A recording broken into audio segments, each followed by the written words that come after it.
Hello बच्चों, कैसे हो आप सब। बच्चों, आज मैं आपके लिए एक नई स्टोरी लाई हूँ और आज मैं आपको स्टोरी बुक से पढ़ाऊँगी, ठीक है। और आप ध्यान से सुनिएगा। और मेरे पास ये स्टोरी की बुक है। अब इसमें से मैं आपको कोई अच्छी सी स्टोरी सुनाती हूँ, ठीक है। आज हम पढ़ेंगे लोमड़ी और सारस की कहानी, ठीक है। एक लोमड़ी और सारस में घनिष्ठ मित्रता थी। तो एक बार क्या होता है, एक लोमड़ी और एक सारस दोनों बहुत अच्छे दोस्त होते हैं, ठीक है। एक दिन लोमड़ी ने सारस से कहा, क्या तुम मेरे साथ चलकर रात्रि का भोजन करना पसंद करोगे। लोमड़ी सारस को बोलती है कि क्या तुम आज रात को मेरे साथ खाना खाओगे मेरे घर पे। तो सारस बोलता है, हाँ हाँ क्यों नहीं, क्योंकि दोस्त थे वो दोनों, तो इसलिए उसने फट से हाँ कर दी कि हाँ हाँ क्यों नहीं। बहुत खुशी से सारस ने उत्तर दिया। परंतु जब भोजन परोसा गया, सारस को बिल्कुल भी अच्छा नहीं लगा। उसने भोजन को घृणा की दृष्टि से देखा। जब खाना लोमड़ी ने दिया तो सारस को बिल्कुल भी अच्छा नहीं लगा। बच्चों, अब क्यों नहीं अच्छा लगा, हम आगे पढ़ते हैं। भोजन में केवल सूप परोसा गया, वह भी चपटी प्लेट में। सारस अपनी लंबी चोंच से ज़रा सा भी खा नहीं सका। लोमड़ी ने खाने में कुछ नहीं बनाया था, सिर्फ सूप बनाया और उसको किस में दिया, एक प्लेट पे। सूप को बच्चों प्लेट में कैसे पिया जाएगा, है ना। तो सारस की तो चोंच होती है, तो वो तो ज़रा सा भी सूप खा भी नहीं सका, पी भी नहीं सका। और लोमड़ी अपना सूप अच्छे से एंजॉय करते हुए सारा सूप पी गई। परंतु लोमड़ी खूब खुशी से सूप को चपड़ चपड़ करके पी गई।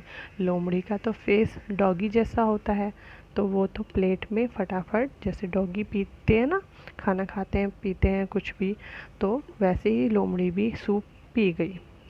बेचारा सारस भूखा रह गया। अब आगे क्या होता है, आगे कुछ दिन बाद सारस लोमड़ी से मिला और उसने लोमड़ी को रात्रि के भोजन पर आने के लिए निमंत्रण दिया। फिर सारस लोमड़ी से बहुत दिनों बाद मिलता है और कहता है कि अब भाई लोमड़ी, तुम मेरे घर आओ और रात का खाना खाओ, क्योंकि तुमने भी तो मुझे बुलाया था, अब मेरी बारी है, तो अब तुम मेरे घर आओ और रात का खाना हम साथ में खाएंगे। लोमड़ी ने भी शीघ्र ही निमंत्रण स्वीकार कर लिया। अपने मित्र सारस के घर पहुंच गई। लोमड़ी ने फट से हाँ कर दी, हाँ ठीक है, मैं तुम्हारे घर खाना खाने आऊँगी, और रात को सारस के घर पहुंच गई। आगे क्या होता है, सारस ने भी सूप बनाया और उसे एक लंबे और छोटे मुंह वाले बर्तन में परोसा। तो सारस ने भी खाने में कुछ नहीं बनाया, उसने सूप ही बनाया और उसको एक लंबे और छोटे मुंह वाले बर्तन में डालकर सर्व करा। आगे, इससे सारस ने तो अपनी लंबी चोंच से सूप को बहुत आनंद से लिया, परंतु लेकिन बेचारी लोमड़ी को भूखे ही घर वापस लौटना पड़ा। तो सारस ने तो अपनी लंबी चोंच उस बर्तन में डालकर सारा सूप पी लिया, लेकिन बेचारी लोमड़ी अपने मुंह को उस बर्तन में कैसे डालती, तो वो ज़रा सा भी सूप नहीं पी पाई। तो उसको अपनी गलती का एहसास हुआ कि मैंने जब सारस को घर पे बुलाया तो मैंने ध्यान नहीं दिया कि वो बेचारा कैसे खाएगा, कैसे पिएगा सूप। और वैसे ही उसके साथ भी हो गया कि अब सारस तो पी लिया सूप सारस ने, लेकिन बेचारी लोमड़ी नहीं पी पाई।